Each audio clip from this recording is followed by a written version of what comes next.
Ustaz, pada malam pertama pernikahan saya mengetahui istri saya tidak gadis lagi.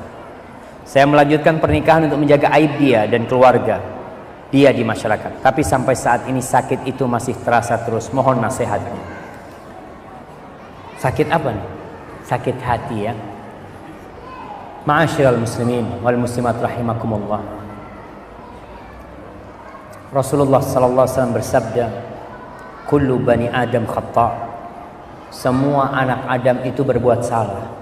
Nah, nggak ada yang nggak berbuat salah. Ada yang terjerumus dalam dosa besar, ada yang terjerumus dalam dosa kecil. Tapi kalau dia bertobat kepada Allah Subhanahu wa taala, bisa jadi dia lebih baik daripada yang tidak berbuat dosa. Allah ketika menceritakan tentang penghuni surga di surat Ali Imran ayat 132 kalau nggak salah, Allah mengatakan walladzina idza fa'alu fahishatan aw zalamu anfusahum dzakarullaha fastaghfaru lidzunubihim wa man yaghfirudz dzunuba illallah wa lam yusirru ala ma fa'alu wa hum ya'lamun.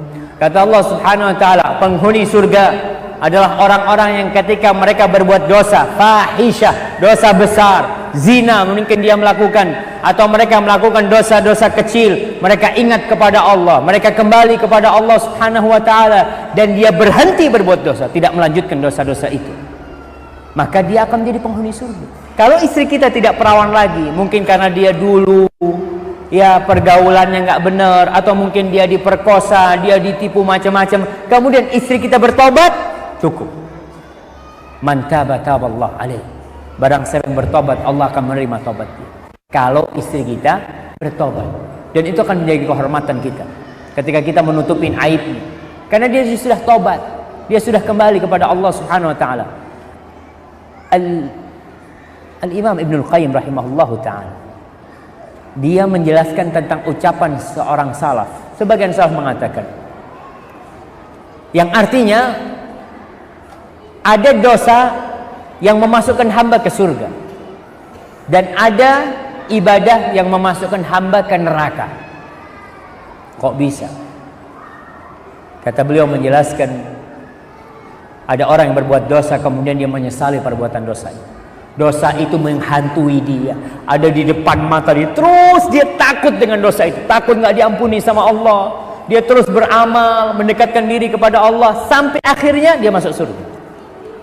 Tapi ada orang yang berbuat ketaatan kepada Allah, lalu dia bangga, dia merasa baik, merasa orang lain rendah, ujub.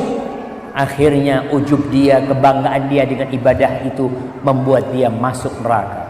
Maka kalau dikatakan tadi nih, kalau istri antum udah nggak gadis tapi dia sudah bertobat kepada Allah, lanjutkan, dan semoga diberkahi oleh Allah Subhanahu wa taala, karena kesabaran antum menghadapi dia.